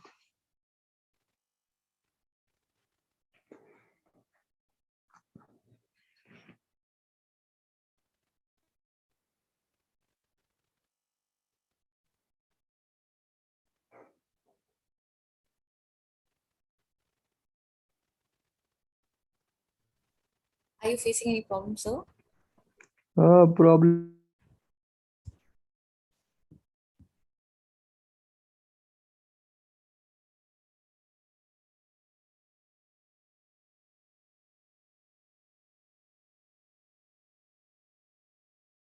The result was the independent carving of the Yakshi figures. Yakshis were more popular because Yakshis were supposed to represent the Shaktis, the power.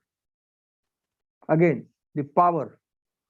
So power means maybe economy power, maybe physical power, maybe any kind of power. Everything could be done, power or energy.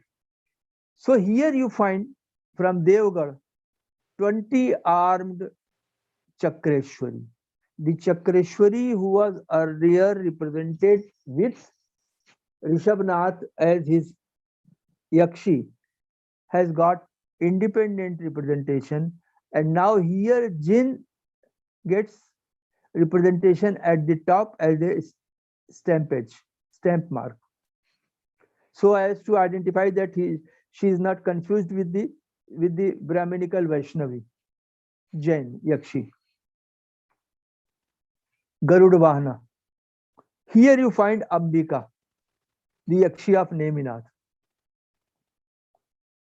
And since while carving Ambika, the artist was having in mind the point of commonality, that was also very important. Whether Lakshmi is there, whether Saraswati is there, whether Ganesh or Kuber is there, or whether Ambika is there,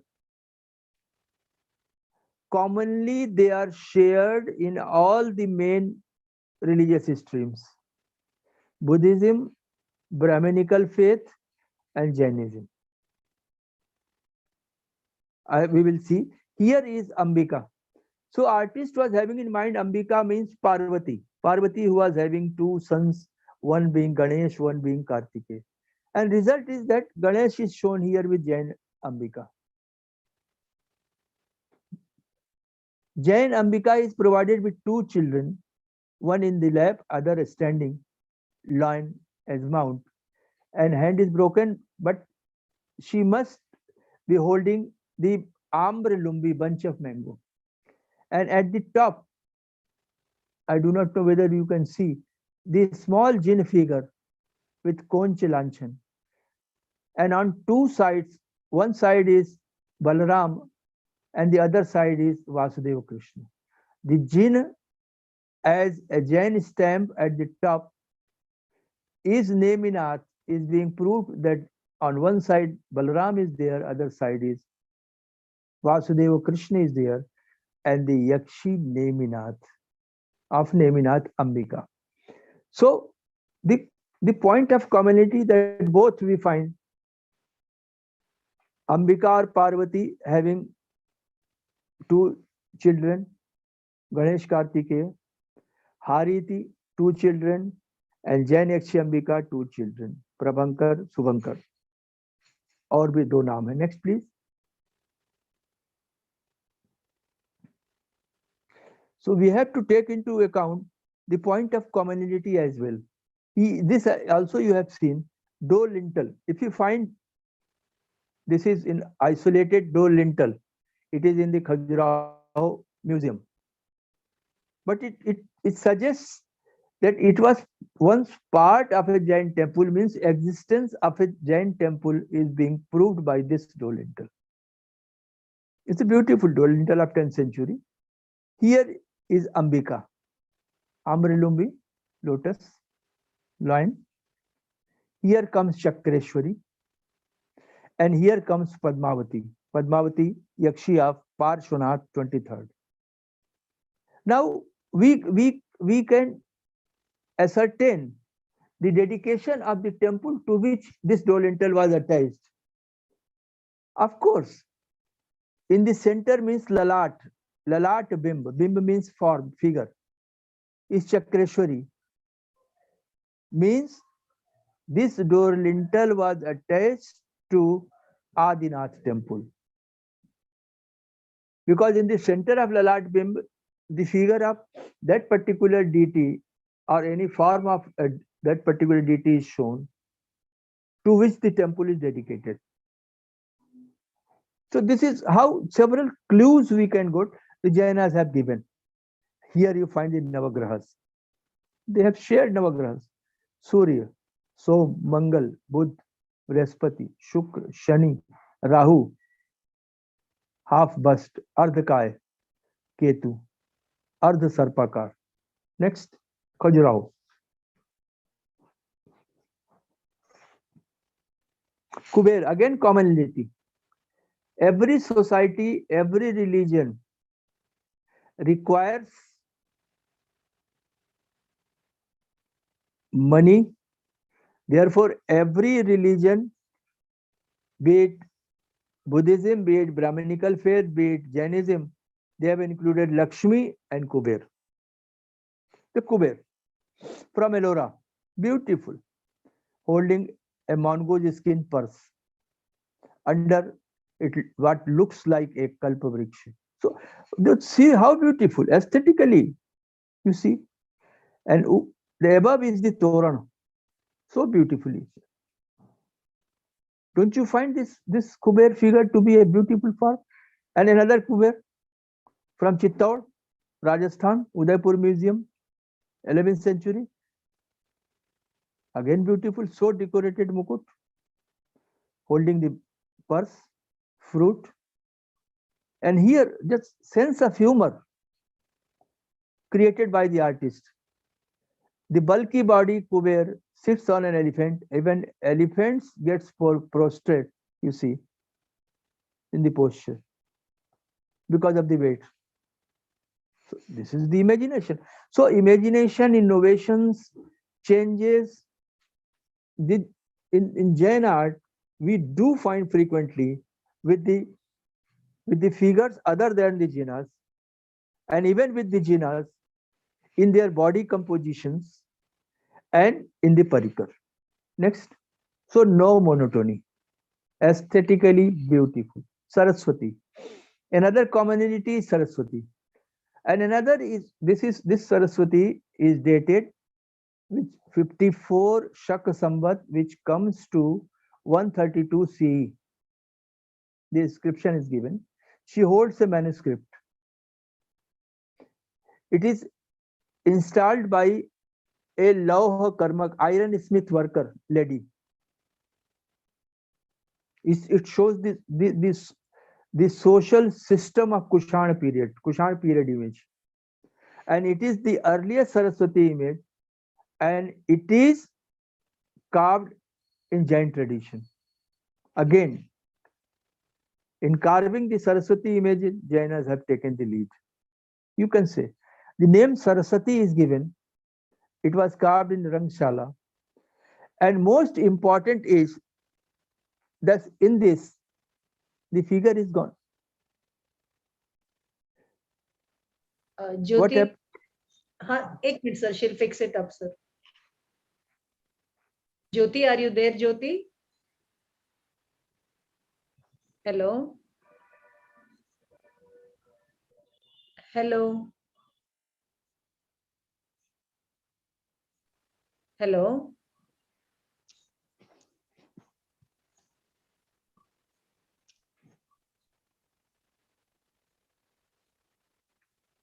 Sir, we'll wait for her to join. I think she's उसका network problem हो गया है.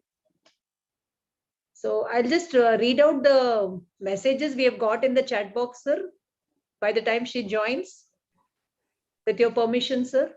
नहीं, अभी तो 9 भी बज रहा है. Should I just go without the visuals? क्योंकि कितने slides है, sir?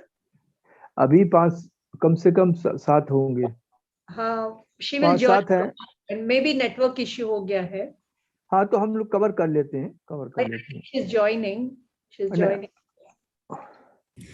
I'm so sorry, Mom. I just got disconnected. I'll share the screen again. Yeah. I understand, Jyoti. Thank you.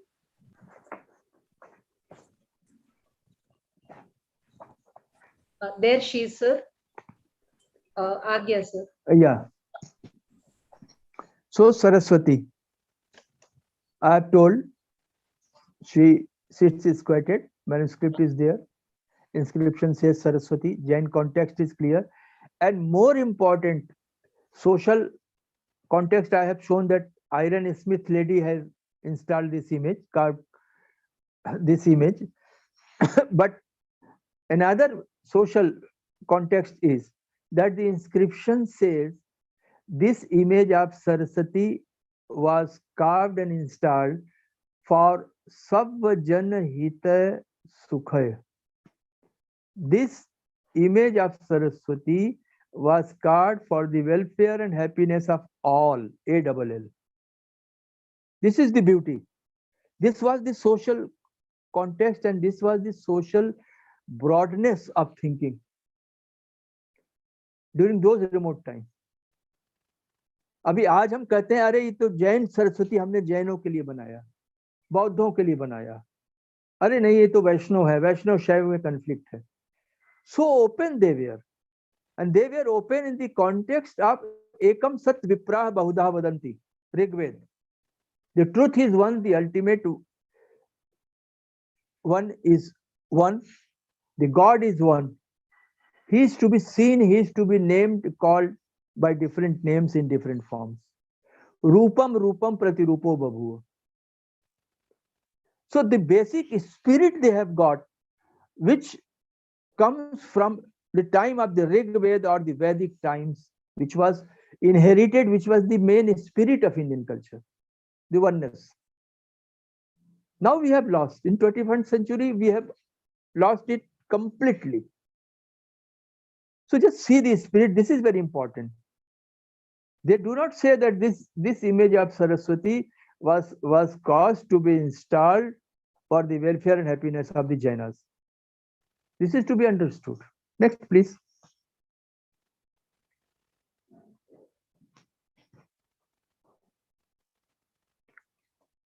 Another Saraswati image from Khajuraho, beautiful Sikh Sahib playing on the Veena. Parshvanath Jain Temple, 954. Manuscript, Veena, Sikh Sahib, at the overhead is Jinn figure. This is from Vimal Vasahi, Dilwara, 1150 CE. She holds a manuscript, lotus. Two figures are standing on two flanks sides. They are called in inscription Kela and Loyan. And also the inscription says that they were the main sculptor and architect of the temple.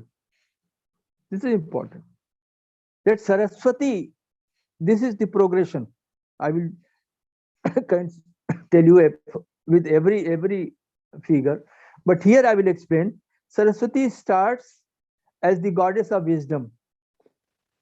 Like Lakshmi, for every society, everyone, the Jnana knowledge is also required. For Nirkshira Vivechan, for having discriminating knowledge, कैसे उसको अलग करेंगे? So Saraswati is also worshipped by all the three principal religions.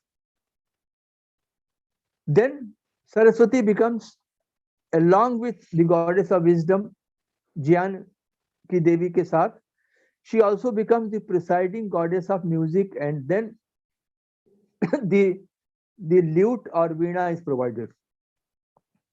And at the third stage, by 12th century, as we see in this figure from Vimal Vasai, she becomes the presiding goddess also of the fine arts, sculpture and architect. So this is how the development goes on. So we have to take, well, whenever we study the Indian art, Jain art, its progression, its evolution, its development in terms of time and space are to be taken into account. Next, please.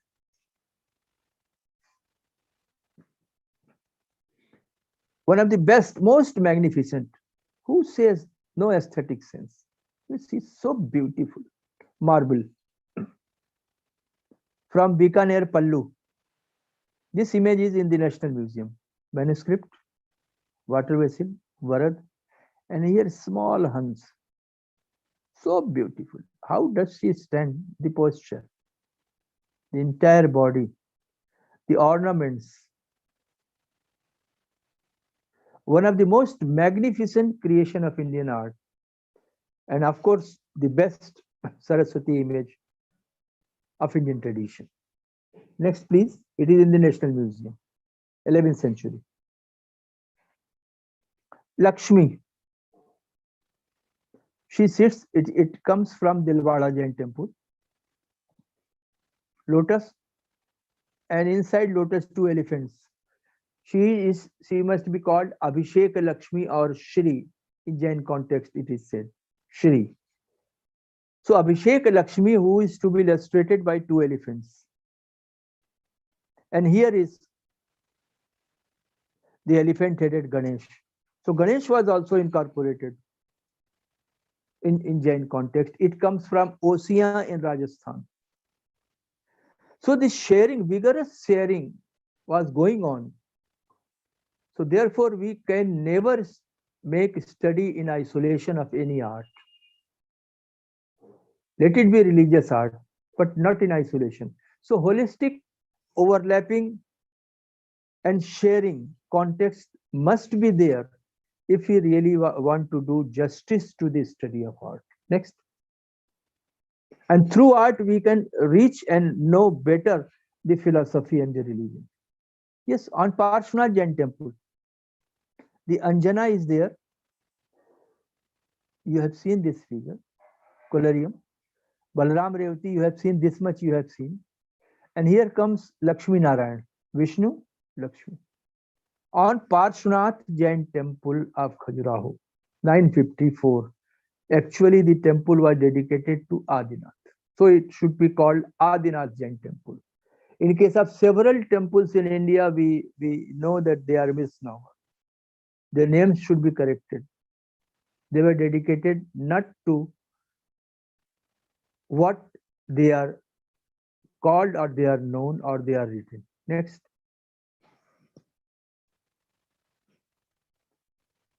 Wonderful.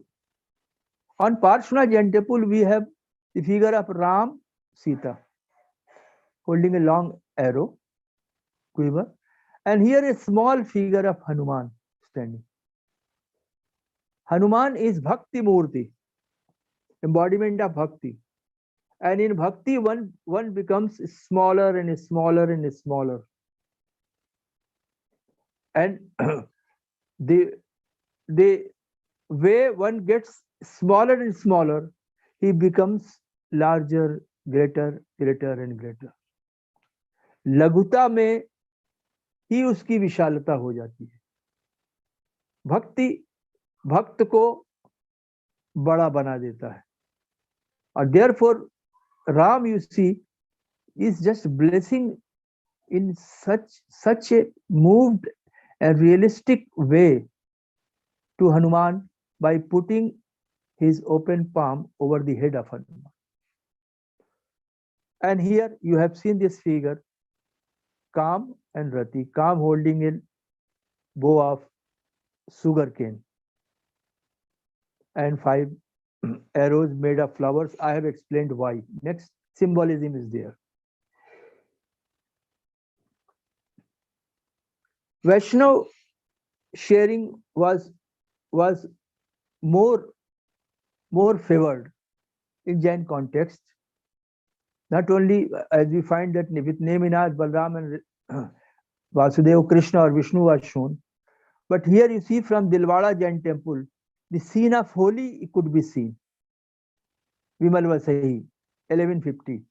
Krishna, Pitambar, playing Holi with Gopikas and playing Holi with Kanak Shring Kosh. Means what we call pichkari, made of the horn of the cow. Beautifully movement, enjoyment, holy, and very interesting. To me, at least, I do not know of any earlier representation of Holi in Indian art, stone art, or even in painting prior to this one, 1150. So this again becomes unique and the unique contribution of the Jain art. You yourself decide how rich Jain art was, how full of variety, vigor, and life Jain art was. Next. This again comes from Vimal Vasahi, one of the most dynamic and forceful representation of Sthauna Narsingh. Narsingh killing Hiranyakashipu. Most dynamic. Vimal Vasahi, 1150. Just see. So with imagination it has been shown. Next.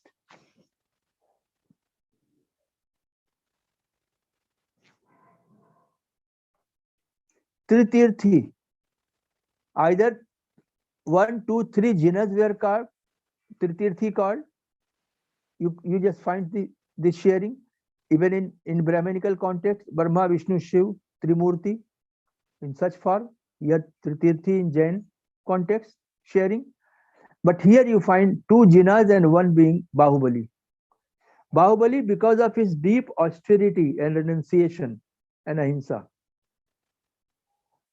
was raised to such an exalted position that he was almost equal to the jinas and hence represented in an image with the jinas in Tritirthi, with all the equal identical paraphernalia.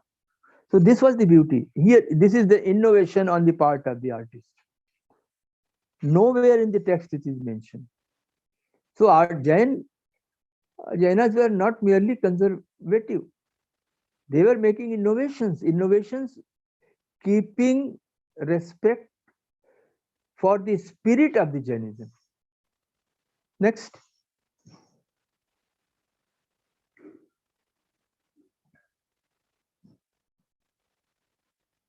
Yes. Just to show sharing. Just you say this sphere, this is the Brahmanical image of Jnana Dakshina Murti Shiva. It comes from Varanasi, Tilbhandeshwar. And it is Jain Murti you have seen. Don't you find in Dhyan and Yoga, the posture, some kind of similarity and sharing between the two? Yes, like Shiva Jatamukut. But its individuality is there in the posture, in the Shrivas, in the Trikshatra, and a number of other paraphernalia. Next, please.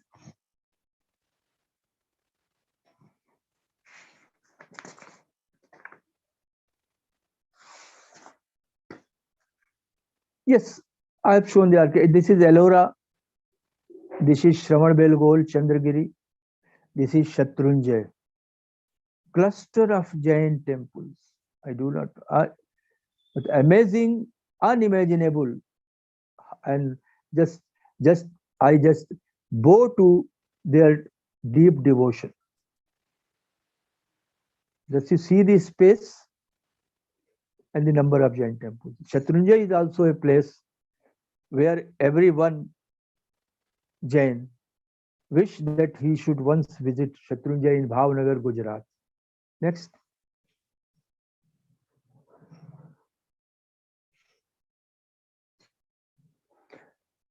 These are the figures from Bangladesh outside India.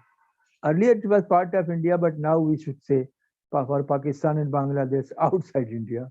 But anyway, basically, when the image was made or carved in 10th century, 11th century, it was very much India. So let us call from Bangladesh, but Indian images of the Rishabhnath. Next.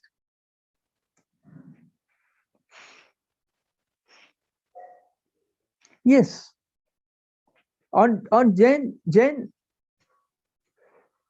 Tirthankaras, on the Brahminical temples. Brahminical temples at Khajuraho, Devi Jagadambi and Devi Jagadambi and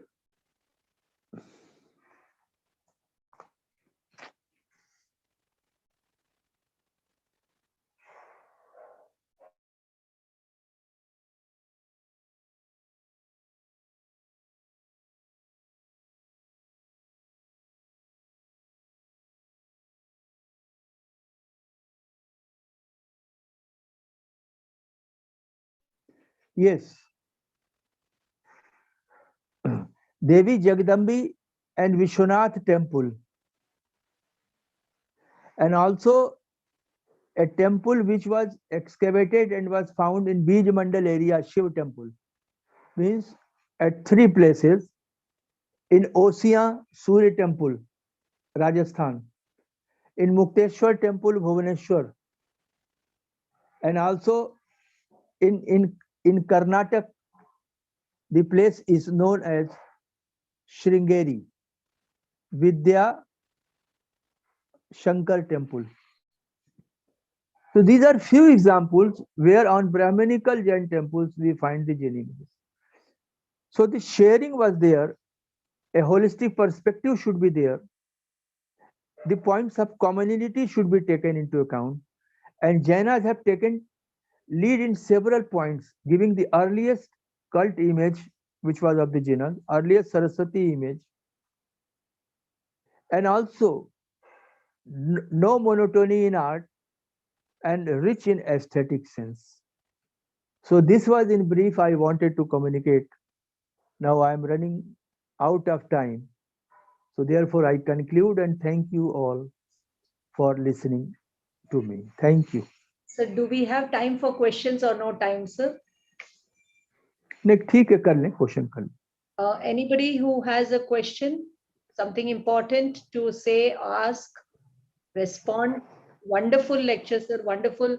Literally, I was what to say, zooming in all the images and seeing it intricately. Beautiful. It was a treat for the eyes, sir. Thank you so much. Yes. Thank you. Thank you. Yes. Do we have anybody? Please. We had Harish, sir. I don't know if he's still there with us. We had the secretary and correspondent of DB Jain College, M Jain College, who has instituted this endowment. He was with us. Harish sir was there with his video on. We would like to thank him for having instituted this endowment and enabled us to have these lectures. We thank all the philanthropists who have come forward and given these endowments. And on behalf of the department and the University of Madras, I extend a great, what to say, my pranam to you, sir. Every image was a treat, was a very enlightening experience, and I've got a lot of messages in the chat box. Many people have said that you have given rich information they never knew about Jainism, because most of the staff and students from the DB Jain College, they are not Jains. So we had at least 100 people in the starting, or abhi jate jate 50 hai. And on YouTube, 10-15 people were watching, but there will be more people who will be watching these videos. So you have done great service to the Thank you, thank you, thank you. community by telling them about the aesthetics and then the symbolism, the antiquity, the evolution, 4 topics in 2 hours. Wonderful, sir. Wonderful. You have done total justice to the Thank you, thank you, lecture. thank you. And we look forward to more presentations. And whenever we call you, you are there. Okay. Thank you so much, sir. Thank so you. Thank. and, thank you, everybody, Thank- for having tuned in. We request you to kindly share this video, share, subscribe, and like the YouTube video, and please forward it to all your student community and the Jains, non-Jains, whoever lovers of life and living and art and aesthetics. Thank you so much, sir. Thank you. Yes, everybody, if somebody is there, we can still have them. Otherwise, we would like to close the meeting. Yes, Natesan sir, Kalai Nason Natesan sir has raised his hand. Do you want to say something, sir? Madam, I am Dr. Kalai Nason from Commerce Department of Jain College, DP Jain College. Actually, very good evening to everybody. Actually, he has given a very rich knowledge and also the very important things to reach to the students. Actually, this should reach to the students because they are the future of India. So actually, very thanks to you, because thanks to him also arranging for this, because it's a very rich knowledge. I got it. Lot of information I got it. I noted also so much of importance. So I'm surely I'm going to convey this to my students also. Thank you very much. Good night, madam. Thank you, thank you, thank you. Please share this video, sir, with your students and have a lecture discussion. Thank you, sir. Thank you for your Thank you. feedback. Thank Can we close the meeting, sir? We would like to thank. Right. Yes. Bilkul. Thank you. Participants. Thank you, sir. Thank you, sir. I'll be in touch with you. Right. Jyoti, can you close?